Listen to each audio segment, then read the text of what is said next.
viendo, Gonzalo, que ya hemos hablado de Flores de Lemus, pero hemos hablado hace 4 o 5 años, porque es que yo ahora lo que sí que lo he retomado, esta charla, como continuación de todas las anteriores que hemos dado de la economía, historia económica de España del siglo XVI, XVII, XVIII y XIX. Nos habíamos quedado en el siglo XIX con la deuda pública, todo esto, el gran desastre económico del siglo XIX. Y entonces vamos a empezar con el siglo XX. Y el siglo XX en España, según idea mía, comienza en 1898, es decir, con la pérdida de las últimas colonias que nos quedaban. Y digo últimas colonias porque me parece que después de eso solo quedaba lo de Ifni, el Sáhara y nada más. El Marruecos nunca ha sido colonia, era protectorado. Entonces, sin embargo, la importancia que tiene el 1898 es porque parece que como si en España se hubiera despertado todo el país entero y se hubiera enterado de algo que se nos quedó grabado de una forma especial. ¿Y especial por qué? Porque a partir de ese día dejamos de ser imperio. Ya no se puede hablar del imperio español, ya se habla de España, solamente de España. Y entonces por eso digo que para mí el siglo XX en España comienza en 1898, en todos los aspectos. Voy a hablar desde el punto de vista, como lo hablábamos desde el perspectivismo de Ortega, que ya hablé el otro día, desde la perspectiva de la economía nada más. Quiere decirse que hablaremos de algo de historia, pero no nos pasaremos a otras áreas. Entonces, el principal, las primeras figuras que nos encontramos es este Flores de Lemus, que ahora avanzaré y hablaremos. Pero voy a sacar este tema, o sea, poner esta presentación que ya la he puesto otras veces para recordar. Y es una frase de José María Zumalacárregui, y hablando de los carlistas, este señor es un sobrino nieto del general Zumalacárregui, con lo cual era pues un nieto de su hermano, que nos habló José María, el hermano que era liberal. Bueno, pues dice, no se conoce bien un fenómeno hasta que se le expresa en números. Y esto lo, Vamos vamos a hablar en economía y tener en cuenta que durante todo el siglo, desde todo este tiempo y todos los anteriores, en España no existía estudios, o sea, facultad de económicas. La universidad, no había universidad de economía en toda España. Toda la única economía que se estudiaba era la parte de comercio que se estudiaba con la escuela de comercio para contabilidad y todo esto, pero en lo que era de administración pública solamente se estudiaba en la carrera de Derecho. Y eran dos asignaturas, que una era Hacienda Pública y otra Economía Política.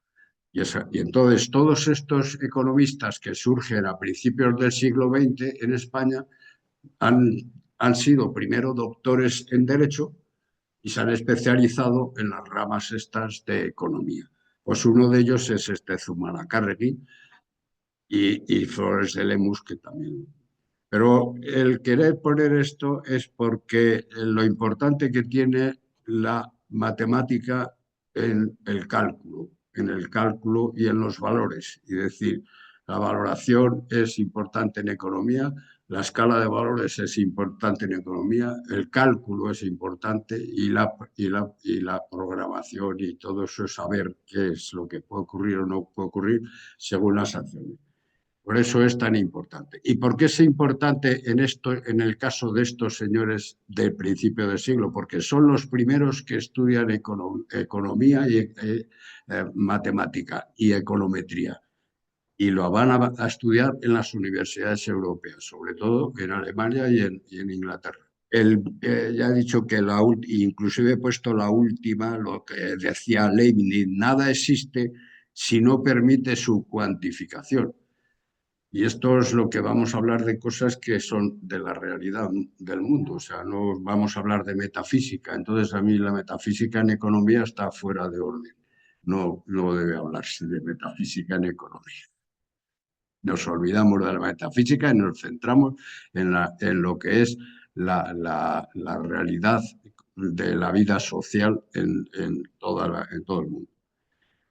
Y ya he puesto el último apunte, que es ya de la misma Biblia, que dice el libro de la sabiduría, y dice, todo dispusiste con medida y número y peso. Y de ahí esto es lo que vamos a hablar. Medida, número y peso. En España, en el siglo XX, yo lo he tomado ya de los autores que he estudiado y demás, todo esto viene esta es una colección de libros que hizo Fuentes, que como director de todo este proyecto fue Fuentes Quintana, y son 9 tomos de la historia y el pensamiento económico en España. Yo estoy siguiendo siempre a todos estos porque todos los mejores autores que hablan del pensamiento del pensamiento y de las realidades económicas pues están reflejados en esto. Tomándolo de aquí, alguno de los autores dice que, vamos, que además fue profesor mío, que en España la economía del siglo XX se puede dividir en tres fases, 3 tercios del siglo. Primer tercio, segundo tercio y tercer tercio. Claramente, si veis los años, desde 1900 a 1936. El segundo tercio sería 1936 a 1969, que se habla que estaríamos en los planes de desarrollo. 1969 son los planes de desarrollo. Y luego después, como consecuencia de los planes de desarrollo, 1970 hasta el 2000. Entonces, estos tres periodos los quiero hacer en cuatro charlas, porque hay el último periodo que me lleva 2 charlas. Eh, Hoy vamos a dedicarlo exclusivamente a 1900-1936. Voy a poner unas fotografías. Esta fotografía, si la ve, no sé si alguno se acuerda, no, de cómo era la Plaza de Colón y qué es lo que está ahí enfrente. Y la he puesto porque voy a sacar fotografías de 3 instituciones importantes que van a tener, podemos decir que van a llevar la dirección de la economía en España desde Madrid en esa época. Y una es la Casa de la Moneda, esta, y la Casa de la Moneda hoy día ya no existe. Yo me acuerdo que desde uno de los balcones, yo he visto los desfiles de la Victoria cuando se celebraban por delante de ese. O sea que yo he estado ahí en este edificio. Otro de ellos es el Banco de España, y el Banco de España en su origen no es el Banco de España que ahora conocemos todos, porque el Banco de España estaba en la calle Atocha y daba a la otra calle, no me acuerdo cuál era la otra, bueno, es que no era la parte de atrás. Y es este edificio, las dos fachadas, una es desde la calle Atocha. Ahí es donde estaba el Banco de San Fernando, que era el heredero del Banco de San Carlos, que era el que había fundado Carlos III, pero ya el de San Fernando es el que se ha fundado en tiempo Fernando VII, y es el que va a estar funcionando junto con el Banco de Isabel II. El Banco de Isabel II está fundado por el Marqués de Salamanca en 1840. Esos dos bancos se unen los dos y se crea el Banco de España. Y el Banco de España, la primera localización es en ese edificio. Y luego el otro edificio que he puesto es el de las 5 gremios mayores. Creo que esto está no sé si es la Plaza Santana o Pero es los 5 gremios, porque ahora vamos a ver cómo funcionaba la economía y el sistema empresarial en aquellos tiempos, y eran los gremios los que tenían una importancia grande a la hora de tomar decisiones. Todavía no se había llegado a la revolución industrial que estaba ocurriendo en Inglaterra, y aquí estamos retrasados, bastante retrasados. Conocimos la revolución industrial por toda, que durante el siglo XIX pues nos van a venir los financieros alemanes, los financieros franceses, ingleses, y o sea, todo el desarrollo industrial va a surgir casi por impulso del capital extranjero. ¿Cuáles son los problemas que en este tiempo podemos contemplar como originarios? Decimos, en el siglo XX heredamos del pasado, del siglo XIX, los grandes problemas agrícolas que hay. Los problemas agrícolas mm, han durado durante todo el tiempo desde Felipe IV en adelante, pero sobre todo ya en esta época, y por más políticas y por más ilustrados que hubiera tratando de resolver estos temas, nunca se resolvieron. Los problemas agrícolas los vamos a ver que en España se empiezan a resolver a partir del segundo tercio del siglo. En el primer tercio no se resuelve. La segunda es la definición de bases para intercambios con el resto del mundo. ¿Por qué había que definir estas bases? Porque vivíamos del mercado que venía de América, y con una importancia grande tanto desde Cuba como desde Filipinas. Y todo eso era una de las industrias más importantes, que era la textil catalana. Pues todo venía, el algodón venía de allí. O sea, aquí no había algodón, o no había en la cantidad suficiente para hacerlo. Entonces, el hecho de cambiar eso nos obliga a que hay que reestructurar todo el sistema comercial internacional. Luego hay un problema, que es la relación entre la política presupuestaria y política monetaria, que ya lo hemos visto, lo hemos visto en todos los siglos XVII, XVIII y XIX. Esa sigue existiendo a principios del siglo XX. Se está buscando la estabilidad de la economía con políticas económicas y sociales. Se trata de resolver tanto con políticas económicas y sociales. Buscar la estabilidad no es conseguirla. O sea, no se consigue.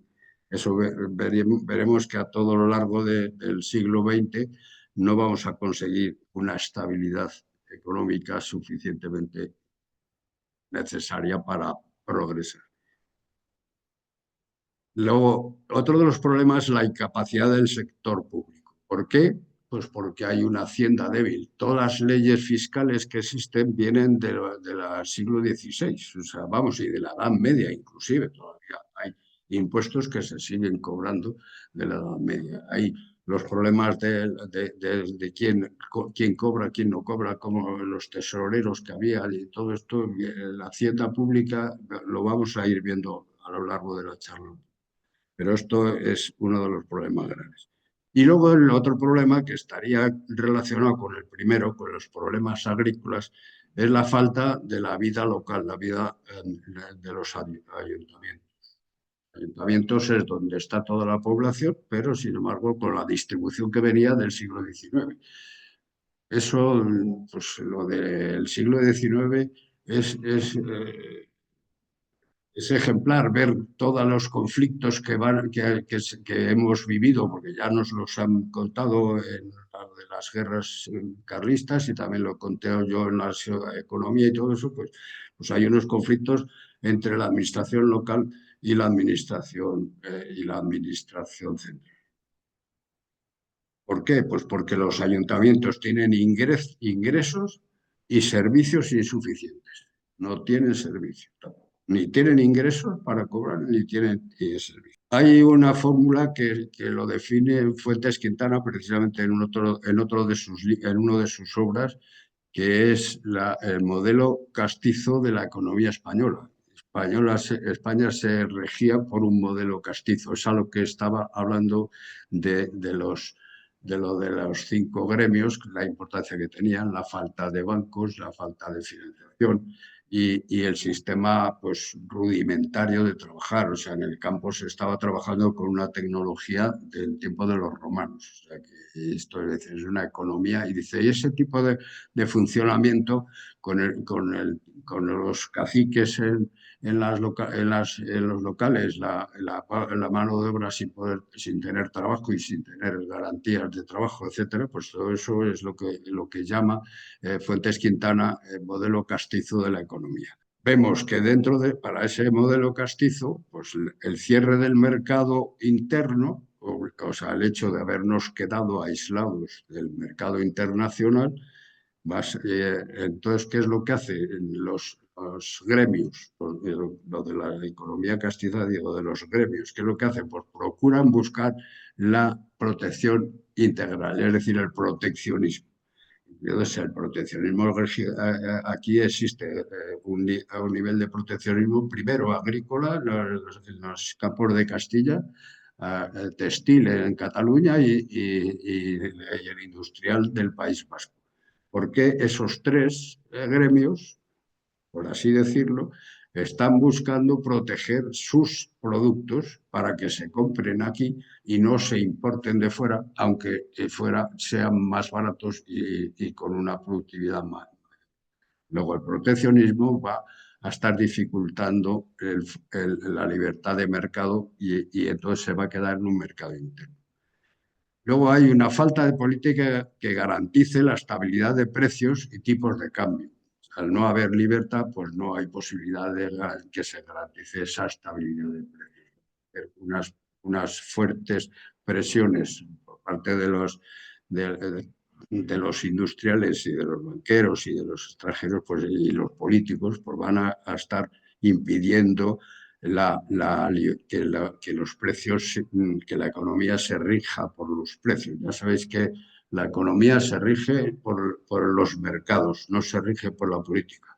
Entonces, la economía, para que se rija por los mercados, tiene que haber libertad de mercado y libertad de precio. Y como eso está controlado por unos y por otros, pues no había posibilidad de regular la libertad de precios. Eso llevaba además con una regulación discrecional. Discrecional no era poco, sino al revés. Era el Estado intervenía, el servicio, el intervencionismo público era gigantesco en todos los casos. Me temo que era las presiones que existían desde los gremios o desde los sectores de los caciques y del campo y demás, pues obligaban a los políticos pues primero a elegir a los políticos y segundo a elegir. Esto todo es problema de la restauración, el sistema de la restauración va a estar funcionando así. Funcionó 40 y tantos años la restauración del socio, o sea, quiere decirse que fue un periodo estable dentro de todas las movilidades que había habido en España. Pero vamos, va a durar, la restauración de Alfonso XII va a acabar con la dictadura de Primo de Rivera, que va a ser en este tercio cuando se va. El sector público está totalmente atrasado por culpa de no ajustar presupuestos, que el gasto público es muy grande, el sistema fiscal es indebido, los tipos de impuestos se basan fundamentalmente en los precios del consumo, no se basan en los tipos, y lo vamos a ver luego después los intentos, pues va a ser buscar la solución de ir a buscar los ingresos del Estado sean a través de las rentas, si son el Estado es otra renta. En realidad, ¿qué está haciendo el Estado? El Estado está vendiendo servicios públicos a cambio de que alguien tiene que pagarlos. Luego, por lo tanto, es un mercado del sector público. Y entonces para eso, ¿de dónde se puede sacar el dinero? Pues se saca el dinero de las rentas, no se saca el dinero de los pontazgos o portazgos esto, de los consumos, etcétera. Estamos hablando de que el problema que va a tener el Estado es que no tiene forma de sacar suficiente. eso lleva al endeudamiento tradicional del Estado, que ya lo hemos visto en el siglo XVIII, en el siglo XIX ha sido permanente el endeudamiento. Hay quien, podemos sacar las guerras que ha habido durante el siglo XVII, XVIII, XIX, eran las guerras, contribuían mucho, porque consumían mucho gasto, pero resulta que ahora que ya no tenemos guerras, pues va a seguir funcionando exactamente igual de mal. Luego, las guerras no es una excusa para decir el que la administración y la hacienda pública funcione mal. En cualquier caso, ya en este periodo empieza a trabajarse en otra línea. O sea, quiero decir, y entonces esto, pues, ¿cómo lo vemos? Pues vemos estos indicadores. Con esto, he sacado solo 3 indicadores para no liar mucho. La renta nacional en esos 30 años hasta el año 36, la renta nacional se había duplicado con respecto a la renta nacional de 1900. De 1900 a 1936 se duplica la renta nacional, a base de un crecimiento sostenido de un 2% anual. 2% anual durante 30 años permite, con los números que decíamos al principio, permite duplicar la renta. Pero cómo estamos en relación, y ese es el de abajo, la renta real, que ya no es solo cuando estamos hablando de renta nacional, la renta con precios sin precios del momento. Pero la renta real, que es el poder adquisitivo de la renta, vemos que la renta real de España, con respecto a la británica, que era la más desarrollada a principios del siglo XX, pues la española era el 41% de la renta inglesa. Los ingleses ganaban 100 y nosotros 41. Y en esos 30 años subimos de 41 al 52. Luego se ve que hay un crecimiento en ese. Y luego el tercer coeficiente, y ese ya es más técnico, pero es el coeficiente que se llama coeficiente de intermediación bancaria, que era el 63% en España, mientras que en Europa era el 136. O sea, menos de la mitad. ¿Qué quería decir eso? Pues que aquí no había bancos. Durante este periodo no había bancos. Es uno de los problemas que se necesita resolver. El sistema de cómo se financia la economía. Porque con financiación se puede resolver problemas de crecimiento. Sin financiación no hay posibilidad de hacer nada, ni siquiera actuaciones de las tertulias y del Ateneo Escurialense. ¿Cómo vemos este periodo también? Igual que en literatura, pero aquí cojo los economistas y entonces los meto como también se meten en filosofía. Y hay 3 generaciones claramente diferenciadas. Primero, la generación del 98, en la cual los 3 fundamentales son estos 3: Antonio Flores de Lemus, José María Zumalacárregui, el que he dicho, y Francisco Bernís. Estos 3 señores son los economistas que, digamos, que investigan la forma de cómo trabajar, cómo trabajan fuera y cómo trabajar dentro, y para establecer todo un sistema moderno de economía internacional como existe en todo el resto de Europa. ¿Qué es lo que hacen ellos? Pues lo lógico es salir a estudiar fuera. Todos los 3 van a estudiar, 2 van a estudiar a Alemania y 1 va a estudiar a Inglaterra. Y esto va a ser importante. A partir, esto se va a tener todas estas posibilidades también porque en política ya estaba lo de cuando ya se había creado la Junta de Ampliación de Estudios, la Junta de Ampliación de Estudios, que era la que becaba a los estudiantes para salir a estudiar y aprender. Pues igual que becaba a los literatos o a los filósofos como Ortega y Gasset o a los científicos como médicos o los físicos y eso, pues a los economistas también van a poder salir a estudiar a Europa. En esta época del 98 era en Europa, no, luego después salir a Estados Unidos va a ser muy posterior. Para eso Estados Unidos tiene que ganarse el premio correspondiente, ganar la Primera Guerra Mundial. Bueno, luego la segunda generación, esta primera generación, todos los demás van a ser discípulos de ellos de alguna forma. Los primeros son Luis Olariaga y Pujana, Ramón Carande, pues son todos. Todos estos están estudiando fuera, o sea, van a salir fuera. Van a estar 2 o 3 años, según qué, estudiando todas las técnicas modernas. Y luego en la generación del 27 serán Valentín Andrés Álvarez, Manuel de Torres, José Castañeda, Román Perpiñá y Grau y Juan Sardá. De Juan Sardá voy a hablar el mes que viene, que ya estaré aprovechando en el segundo tercio y voy a hablar de este señor, por la importancia.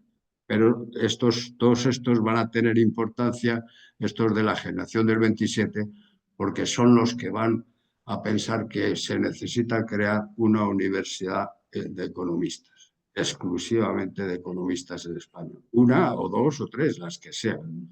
Lo que se necesita crear universidades de economistas. Y ellos son los padres de la, de las facultades de económicas en Barcelona y en Madrid, primero, y ellos, aunque va a ser después de la guerra civil, cuando se van a crear esas universidades, pero que sepamos que esta idea ya la tenían los de la generación del 27. Nos vamos a centrar entonces con Antonio Flores de Lemus. Lo primero es que Antonio Flores de Lemus es nació, espera que saco aquí la chuleta, en 1876 y es de Jaén. Es hijo de un abogado, Antonio Flores, y de Isabel de Lemus. Eran, pues, digamos, de los terratenientes o aristócratas, o como digamos, no eran de la nobleza, eran de la burguesía andaluza y de Jaén. ¿Por qué? Pues porque va a poder ir a estudiar a la Universidad de Oviedo.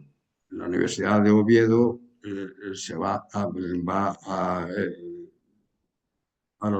vemos, la Universidad de Oviedo es la base donde se ha centrado toda la idea dentro de la universidad, aunque él ya ha dicho que eran las facultades de Derecho y de Filosofía las que había allí, no había Economía. Pero, sin embargo, estaban todas las ideas de la institución libre de enseñanza, se habían centrado en la universidad. Hombre, tenía razón de ser cuando los ilustrados casi todos eran asturianos.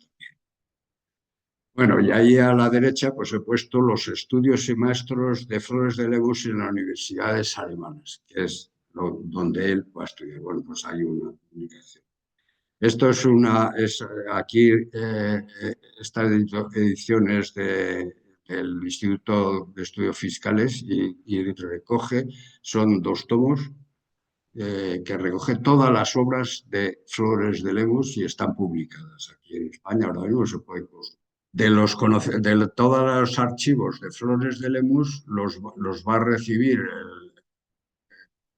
la Real Academia de Ciencias Morales y Políticas por medio de la familia, los herederos. Esta me parece que era la nieta la que les va a transmitir a la... Y ya se disponen toda la... como él se muere en 1941 y tiene que estar emigrado durante el periodo de la guerra, está fuera de España. Quiere decirse que retorna a España después de la guerra, pero se muere prácticamente enseguida. O sea, ¿qué quiere decir? Pues todos los archivos eran privados suyos. Bien, pues ¿quién era este señor que entró al servicio de Hacienda? Pues decimos que se había licenciado en Derecho el 3 de noviembre del 1898, precisamente, en la Universidad de Oviedo. Según el profesor Velarde, esta universidad se había convertido en una proyección del Instituto de Enseñanza. Luego después se doctoró en Derecho con una tesis sobre el Congreso de Amiens 1801-1802. Todavía todo esto no tiene nada que ver con economía, pero él había estudiado las ramas en las asignaturas de economía, de hacienda pública y de política económica en Derecho, y se va a estudiar fuera. desde 1903 en adelante. Y entonces estudia en la Real no, no está ahí. Ah, sí, está allí, pero me voy a echar la bronca porque no se pronuncia en alemán. Es Württembergesa de Carlos en la ciudad de Tubinga y en la Real Universidad Federico Guillermo de Berlín. Y luego la Großerzogler Badische Deutsche en la Universidad de Heidelberg. Bueno, quiero decir, ves que estuvo 3 años estudiando. ¿Qué especialidades estudia ahí fuera? Ahí fuera, pues se dedica a los estudios de estadística y de técnicas aplicadas por los economistas alemanes, fundamentalmente Ernst Engel, que era un econometría, con las metodologías de crear seminarios de investigación, que es un método que aprende él, porque luego después se va a meter, va a entrar en la universidad, entonces va a utilizar el mismo método de enseñanza a base de crear seminarios de investigación y lo copia de este señor, de Ernst Engel, de Alemania. Engel crea dichos seminarios desde la Universidad de Berlín, organizados en conexión con los organismos oficiales. La universidad en Alemania estaba muy relacionada con los organismos oficiales. Todo esto viene de la época de... Y la tercera de las áreas de estudio que realiza en Alemania serán las relacionadas con la hacienda. Hacienda pública es una especialidad que se está desarrollando en Alemania mucho mejor que no en Inglaterra, porque en Inglaterra pues venía de las ideas de Adam Smith y de la economía liberal y entonces no eran partidarios de la intervención del Estado en la economía o en la gestión de la economía. Mientras que en Alemania estos sí son partidarios de la intervención del Estado en la dirección y en las políticas fiscales, monetarias y económicas en general. Y entonces estudia con la Hacienda Pública, especialidad muy desarrollada por Adolf Wagner. Ese es uno de los fiscalistas más importantes o de los primeros fiscalistas importantes que va a haber en Europa. Y de economía política con Newman y por otro lado y Schomburg, además estudian también historia económica. Había una rama dentro de la filosofía de los historicistas y había dentro de economía había una rama que se había contagiado de estos historicistas y entonces estudiaban los problemas. Sabes que una de las teorías de Barthes, que era también alemán, y él hablaba de la historia como sistema con base. La base económica era el fundamento de la historia y del desarrollo de la historia. Eso hoy día, vamos, ya está desechado todo el sistema de historicistas hoy en día, pero ha estado durando mucho tiempo. Bueno, los marxistas siguen teniendo ese. Las etapas seguidas por Flores de Lemus a su llegada a España, pues una vez que ha terminado sus estudios en Alemania, vuelve a España y ¿qué es lo que hace? Pues lo primero se presenta a la Cátedra de Economía de Hacienda Pública en Barcelona. Pues no sé por qué en Madrid no podía y en Barcelona tampoco en Oviedo y entonces se fue a Barcelona. Él era de Jaén, ¿no? Cataluña, pero sin embargo o sea, se presenta y gana las oposiciones y es catedrático de Hacienda Pública en la Facultad de Derecho de Barcelona. Y a partir de el segundo, no, el segunda actuación, el Ateneo de Madrid demanda sus servicios, estando él en la Universidad de Barcelona, pero sin embargo también demanda sus servicios para dirigir los seminarios de estudios superiores. Está dando los seminarios de estudios superiores en el Ateneo de Madrid también. Y es importante porque entre estos seminarios, pues ahí va a tener también sus alumnados. O sea, vamos a verlo luego después. Estando en la universidad y dependiendo, por lo tanto, del Ministerio de Educación, sin embargo, le llaman, u otro ministro, le llaman del Ministerio de Hacienda y le llaman para ir a trabajar al Ministerio de Hacienda. Ya le conocían y sabían su formación y los conocimientos que él había adquirido en Alemania y demás, y entonces por eso le llama. El ministro García Alís, que le reclama para intervenir en la propuesta de nuevos aranceles. Era para un trabajo concreto. Entonces, están buscándose la forma de cómo establecer nuevos aranceles a partir ya cuando estamos hablando de haber cambiado el panorama internacional del mercado, pues tiene que buscarse el sistema arancelario y que sea un sistema arancelario que fuera útil para la economía española, no útil para ciertos sectores o ciertos caciques o ciertos sectores económicos. O sea, de hecho, beneficiar a todos los proteccionistas les beneficiaba, pero perjudicaba al resto de la población española. Eso vemos que ya para ver el panorama haría los trabajos, que ahora luego los vamos a ver, pero luego después vuelve a ser reclamado por otro ministro de Hacienda en 1907 para la transformación del impuesto de consumo. Digamos que el impuesto más importante que había eran los impuestos de consumo y dice, y esto no sirve, ya se habían dado cuenta precisamente por lo que había estudiado allí en Alemania. Y entonces por eso le vuelven a llamar para transformar ese impuesto de consumo y trabajar en Hacienda Pública otra vez. Y otro ministro, Alvarado, le reclama de nuevo en 1909 y le nombra jefe de la sección estadística de la inspección y luego de la Dirección General de Rentas Públicas, cargo que ocupará hasta 1936. Claro, es el periodo 1909 hasta 1936, la cantidad de ministros que, bueno, hasta esta fecha, alguno de los que he leído decía contabilizada 61 ministros de Hacienda, que había habido del siglo XIX, XVIII, XIX y 61 ministros. Él va a estar entonces con Antonio Maura, con Canalejas, con otros, Raimundo Fra de Villaverde.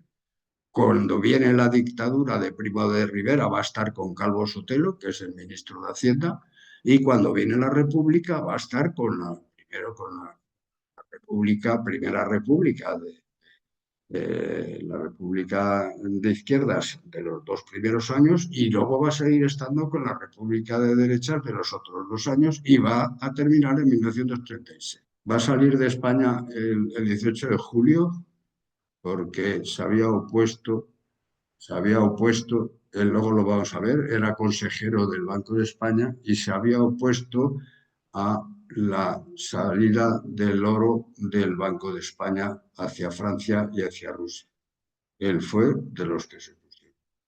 Entonces, eso le acarreó las enemistades de tal forma que el propio Negrín, que en aquellos tiempos era el ministro de Hacienda, le da un solo conducto para salir huyendo de España e irse a París.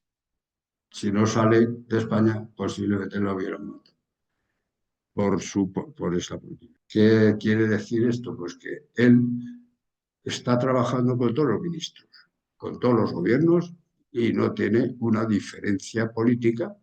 Tiene sus creencias y sus ideas, pero en su trabajo es la técnica, la tecnología de la economía. Y es, podemos decir, de los primeros tecnócratas. Las escuelas que crea de Flores de Lemos, pues en Barcelona crea una que es, ya tenéis ahí Vidal y Guardiola, todos estos son economistas de primer orden, ¿no?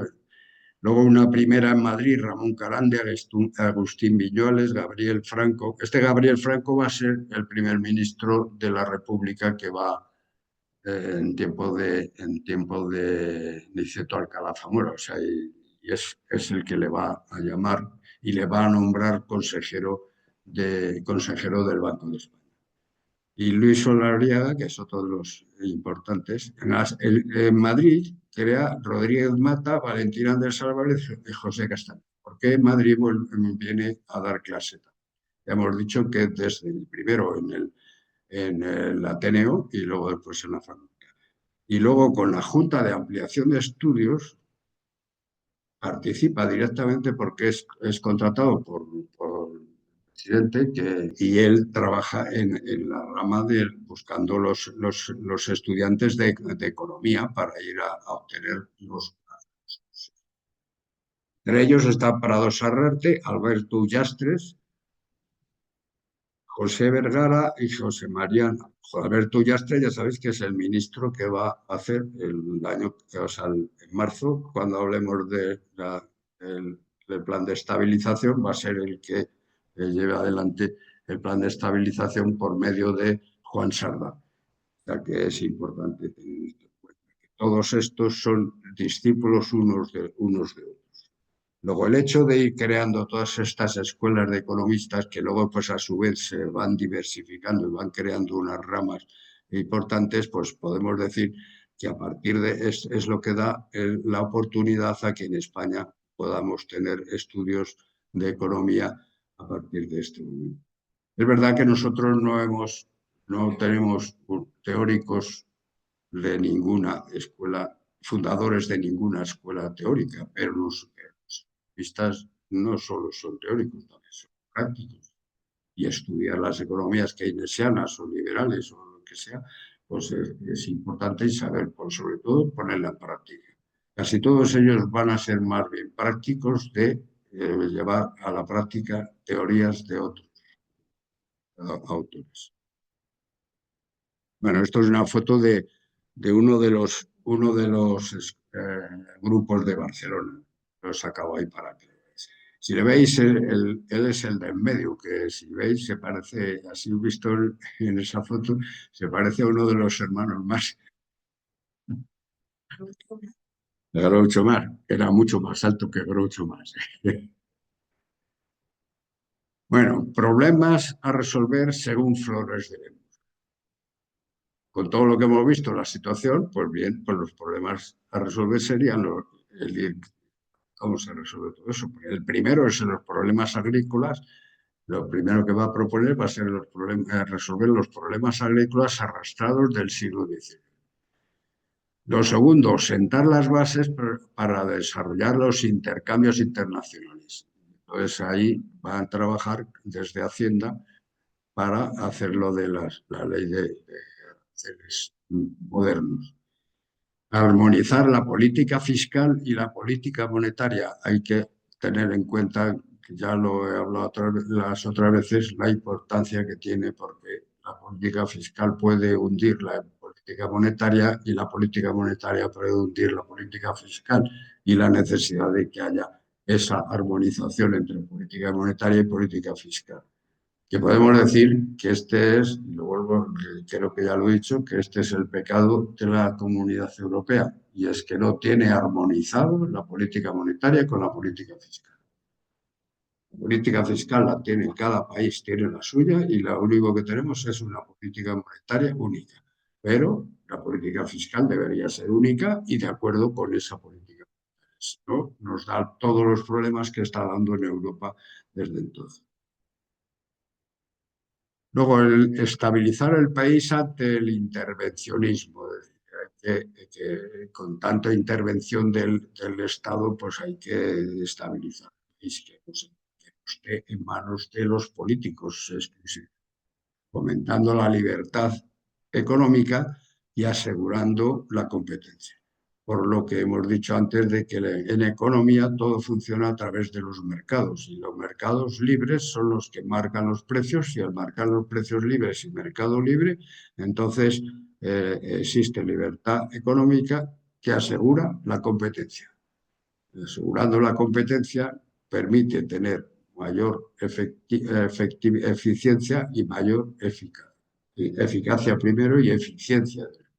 Eficiencia en función de una productividad marginal mejor. Esto, lo de la productividad marginal, lo voy a dejar para otro día. La incapacidad del sector público para realizar las tareas que las necesidades sociales requerían. analizado la situación del Ministerio de Hacienda y dice, no, es el Ministerio de Hacienda, tal como está concebido, tal como está funcionando, no puede resolver los problemas sociales que la sociedad. Y vuelve a insistir también en lo de la vida local en el campo, bajo el peso de unos ingresos bajos, bajo los ingresos y en unos servicios insuficientes, para asegurar la convivencia local. Durante todo el siglo XIX y el siglo XX, en el primer tercio, lo vamos a ver con los conflictos en el campo van a ser de muertes y de asesinatos y de cargarse guardias civiles y guardias civiles cargarse los, los anarquistas y de anarquistas de unos y anarquistas de otros que se matan entre ellos. O sea, eh, ahora mismo somos en España cerca de 48 millones de habitantes. En aquellos tiempos eran 20 y pocos, 21, 22 millones.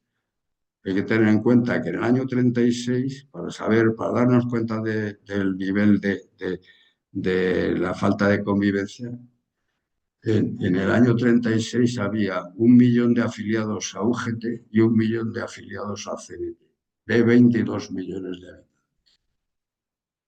con cuerpos armados y con eso saber, hasta ahí se llegó, pues con todo, desde el siglo XIX, todo el siglo XIX llegó hasta esa situación. No era una cosa que se inventó, ni la inventó la República, ni la inventaron los de entonces. Es una evolución que viene desde la invasión de los franceses hasta. Creo que uno de los daños más grave que se ha producido para España, para la historia española, fue la Revolución Francesa y la invasión de Napoleón en España, con la consiguiente derrumbe del Estado en el siglo XIX. Eso, hasta que no se haya tenido un Estado suficientemente sólido, que no se tuvo en el siglo XIX, y la prueba es todas las guerras civiles. Todo eso se veía en el campo y se veía en la convivencia de los pueblos. Principales actuaciones, y ahora ya me centro en las tres actuaciones más importantes que hizo en la administración pública Flores de Ling. La primera es la política de aranceles y romper el proteccionismo integral. Trataba de romper ese proteccionismo integral de esas 3 o 4 sectores o lo de las 5 gremios, etcétera, que estaban buscando el proteccionismo de su sector y de su industria, pues eso estaba perjudicando. Entonces había que romper ese tipo de proteccionismo integral. No romper todo el proteccionismo, porque hay veces que no te queda más remedio que utilizar aranceles para proteger ciertos sectores y aranceles medir.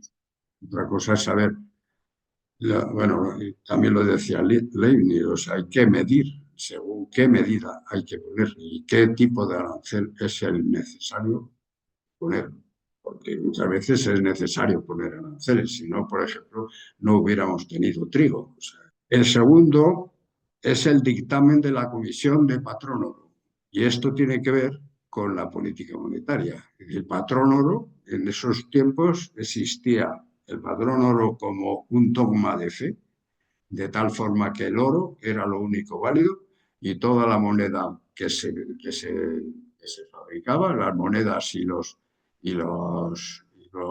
billetes, todos tenían un equivalente en oro. Y además un equivalente de tal forma que el patrón oro decía: cuando alguien llega con un billete al Banco de España o al banco, no, en el Banco de España no, porque nunca se. Banco de Inglaterra, uno llega con un billete de tantas libras, tienen obligación de darle el oro. Esto, en este siglo, rompe, o sea, empieza a producir chasquidos. ¿Chasquidos por qué? porque se ha incrementado la economía mucho más.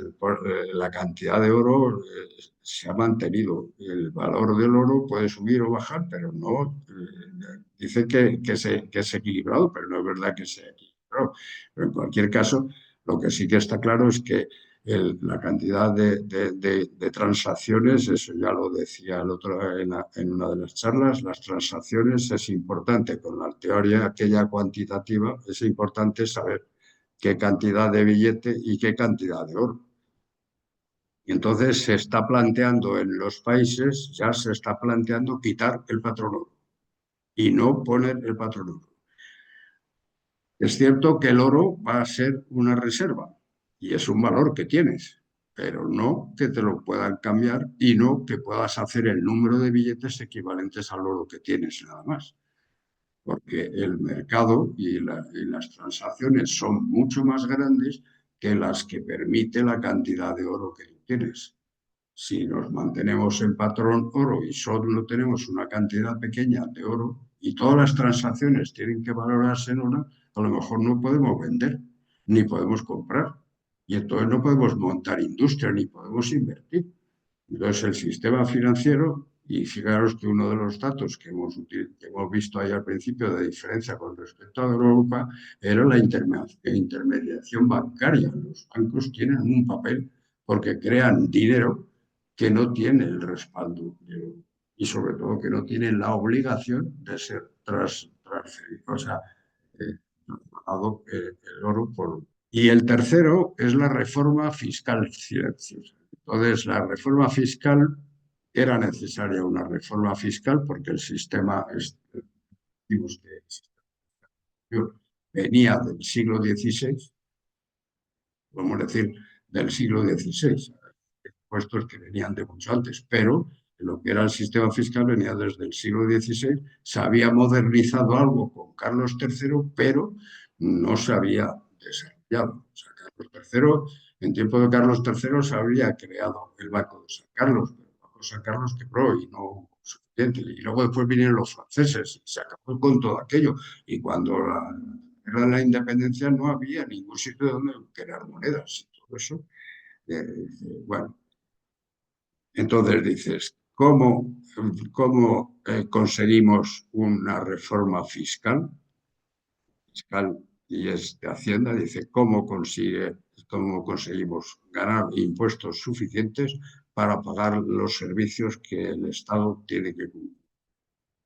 Y entonces era necesaria esa reforma. Bueno, o sea que he mezclado las tres políticas económicas fundamentales, la mercantil, la monetaria y la fiscal. Y en las tres trabajó Flores de Lemus intensamente y trabajó con teorías que había aprendido en Alemania. En la política arancelaria fue llamado el primer ministro de Hacienda que le llama que en 1905 es para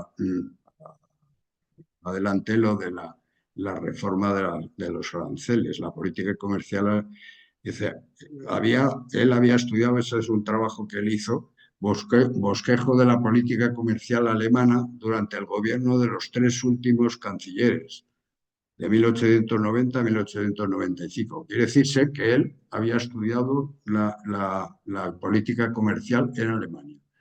Y de ahí venía el conocimiento de esa política comercial.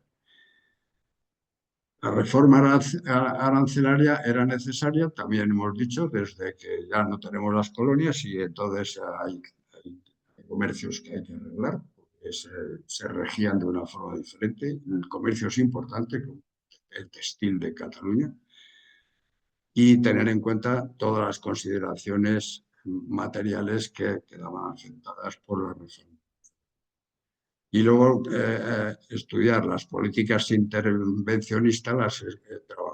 Él estuvo trabajando con Antonio Maura. Él va a ser un entusiasta de Antonio Maura. Antonio Maura, que era el ministro que gobernó dos veces, o sea que fue uno de los ministros más importantes de la Restauración. Aunque luego después, como consecuencia de los hechos de Barcelona y todo eso, la rebelión de Barcelona le quitaron. Y entonces, al quitar a Antonio Maura, también le quitaron a él de todo el trabajo.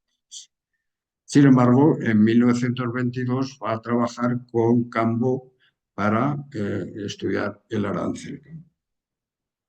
Este es Raimundo Fernández Villaverde, que era el presidente del gobierno, y Antonio García Lis, que era el ministro de Hacienda, que le llama en 1900. Es importante que sepamos que estos señores que tienen nombre de calle que tenían cara, además, y funciones. El segundo problema, la segunda función importante es el dictamen de la comisión del patrono. Entonces, eh, le llama a todos los ministros, le llama para estudiar, para crear esta comisión vamos, ¿no?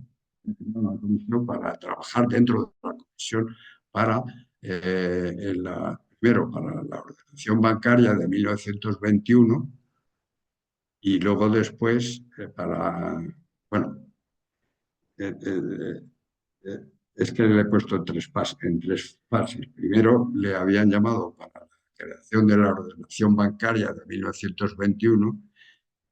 En 1929 es llamado por Calvo Sotelo al Ministerio de Hacienda y en el Ministerio de Hacienda, entre otras cosas, una de ellas le hacen consejero del Banco de España, esto del Banco de Cansa. Consejero de Cansa era Cansa era la empresa administradora del monopolio de petróleos. Esto es importante que lo sepamos. Yo he trabajado en Cansa 12 años y sé que es esto. Y entonces la historia está en que Calvo Sotelo dijo, el sector petrolífero es monopolio siempre. Puede ser monopolio público o monopolio de las empresas petrolíferas americanas, o inglesas o holandesas, la Shell o la BP. Si lo dejamos, se quedará en el sector petrolífero, será de ellos. Si no, vamos, para que sea nuestro, tenemos que crear el monopolio nuestro. Y lo crea el monopolio del Estado. Y realmente cuando ha desaparecido Casa, ha entrado en la Comunidad Económica Europea, es que ya no hacía falta, porque ya se había creado un sector petrolífero. Y el presidente de Cansa, me acuerdo que en una de las charlas que nos decía, en esos tiempos decía, gracias a que Calvo Sotelo creó el monopolio de petróleos, tenemos sector petrolífero en España. Si no, no hubiéramos tenido sector petrolífero. De otras cosas porque aquí no hay petróleo. Entonces le nombra, Calvo Sotelo le nombra delegado del gobierno en Cansa. El delegado del gobierno era la figura desde el Ministerio de Hacienda que gobernaba el monopolio de petróleo. El jefe de Cansa era una empresa y tenía sus accionistas, sus consejeros, pero por encima del presidente y de los consejeros estaba el delegado del gobierno en Cansa. Y Fuente Flores de Lemus va a ser delegado del gobierno en Cansa, nombrado por Calvo. Y como consecuencia bueno, hay que decir también que todos los productos petrolíferos, los impuestos que se sacan de los productos petrolíferos eran importantísimos. O sea, cuando yo estaba, se calculaba que el coste de compra y traída y prospección, lo que quieras, de petróleo y la producción de 1 litro de gasolina era 1/3 del precio. Los otros 2/3 eran impuestos. Uno, impuestos de la renta de petróleo y otro, impuesto de los productos, del monopolio de los productos petrolíferos, impuestos especiales y renta de petróleo. Dos vías, o sea, 2/3 eran los. Y eso sirvió durante muchos años, ha servido para regular, para conseguir equilibrios presupuestarios en Hacienda. Bien, pues entonces a partir de, y en lo tercero, dentro de esto, de todo esto y en relación, pues está lo de la creación de la comisión del patrón, ¿no? Porque todo esto que vamos a tener, y esto también se estudia en tiempos de 1800, no, en 1927, me parece que es, en tiempos es también en tiempos de Primo de Rivera. O sea, se estudia la comisión esta para... Y entonces el trabajo que hace, no, perdón, el trabajo que hace, este trabajo que hace Flores de Lemus está considerado como uno de los mejores trabajos de economía monetaria hechos en España en toda su historia, considerado porque si en aquellos tiempos no se llega a aprobar lo que la Comisión de Patrón Oro, hubiéramos tenido grandes dificultades de producción y de comercio. Nos hubieran faltado alimentos. Bueno, la ley de ordenación bancaria, que fue la ley Cambó de 1921, bueno, pues decíamos, era necesario ordenar la banca y saber funcionar por aquello que decíamos, que decíamos al principio, de que de la intermediación bancaria era muy baja en España. Había que subirlo, crear bancos y crear crecimiento. Esto nos va a ayudar mucho todos los capitales americanos que van a venir desde allá, porque se van a crear grandes bancos en función del capital que se ha traído de América, de las inversiones que había allí, que se trajo. Por ejemplo, el Banco Hispanoamericano, el Banco Central, son bancos con capital, y hay más bancos ahora mismo no recuerdo. Esto viene de una derivación de una banca francesa que acaba siendo española, pero se van creando todos los bancos importantes que van a estar aquí en España. Además, se le da unas instrucciones claras al Banco de España, de tal forma que es el único que puede imprimir moneda. Se decide en este momento. Hasta entonces existían los bancos, dices, sí, pero antes podían crear moneda hasta en los pueblos. Sí, sí, ¿no? Y bueno, y si hablo, y España era mucho menos, más restrictivo eso, pero en Estados Unidos, por ejemplo, se creaban bancos a punta de pala, no los creaba el gobierno. Las monedas las creaban los banqueros. Y los banqueros a tu nivel, o sea que por eso había tantas quiebras también. O sea, bueno, pues aquí en España se decide que el único que está autorizado a crear moneda es el Banco de España. Bueno, esto ya nos coge que en este tiempo estamos en la Primera Guerra Mundial, 1914-1917, y entonces todo ese periodo se va a desarrollar mucho las actividades económicas productivas para vender a los europeos, y va a haber un auge económico. Pero ese auge, al no estar bien controlado, cuando estalla en 1917, estalla el hundimiento y empieza la primera crisis económica como consecuencia de que no habíamos sido capaces de estabilizar una economía para producir tanto. Entonces afecta a todo el sistema financiero mundial, la guerra mundial, y entonces se crea un comité interventor del cambio, dirigido a evitar la devaluación de la peseta. Y entonces comienza la comisión del patrón. Aquí tendríamos la comisión del patrón. Ya le he puesto a Flores de Lemus, le he puesto la flecha rosa ahí arriba. Ya veis que ahí parece todavía más a más. Y bien, pues lo que decía, la obra que hizo, que se llama Dictamen para la Comisión del Patrón Oro, está considerada como una de las obras fundamentales de economía monetaria en España a nivel internacional. Y la tercera reforma, que es la otra actuación importante, es la reforma fiscal, que era necesaria. Durante todo este tiempo están intentándolo los distintos ministros hacer reforma fiscal. Él se va a basar en Wagner para definir su política fiscal. Es necesario entender cómo está funcionando la Hacienda, el Ministerio de Hacienda de 1900 y entender la dificultad de llevar a cabo una reforma abierta en con una política inestable. Aunque estábamos con la restauración, pero no estaba suficientemente estabilizada la política en España como para hacer esta reforma fiscal que era necesaria. De hecho, la reforma fiscal que se necesitaba en aquellos tiempos es la que hace Fuentes Quintana en 1978. No, 77. No, 78, 79, perdón. La Constitución es el 78 y la reforma fiscal es el 79. Y aquí esto sí lo veremos cuando estudiemos ese.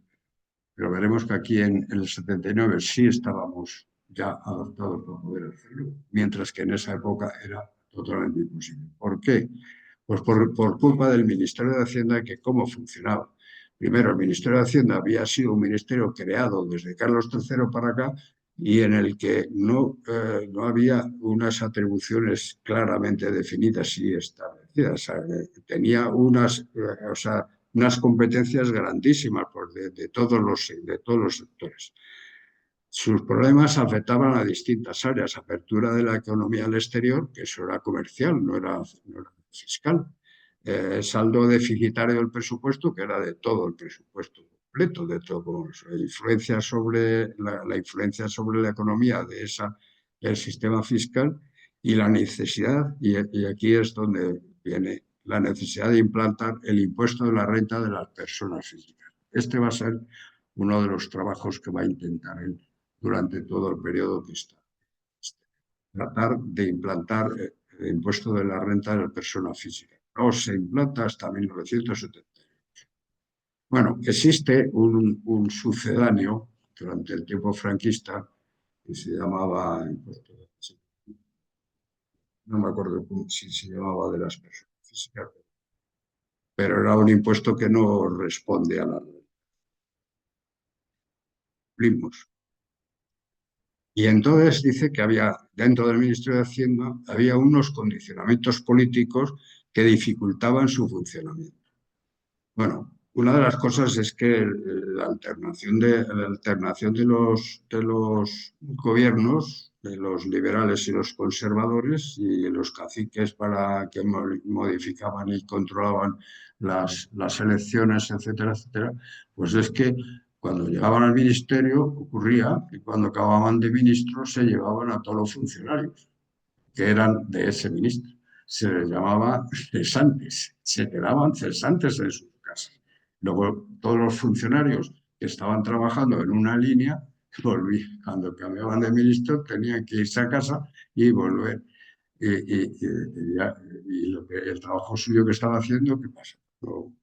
Entonces, él, lo que sí que, bueno, aquí he puesto dos intentos de reforma hechos desde arriba, la reforma de Cobian en 1910, que trataba de hacer una nivelación presupuestaria que no se conseguía, con un programa de gastos que no existía y con una imposición según capacidad de pago. Esto es importante.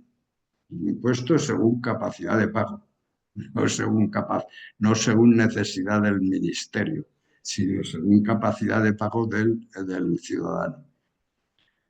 Y luego después, bueno, toda esta reforma no se llevó a cabo, no se pudo practicar porque a lo mejor le quitaron enseguida.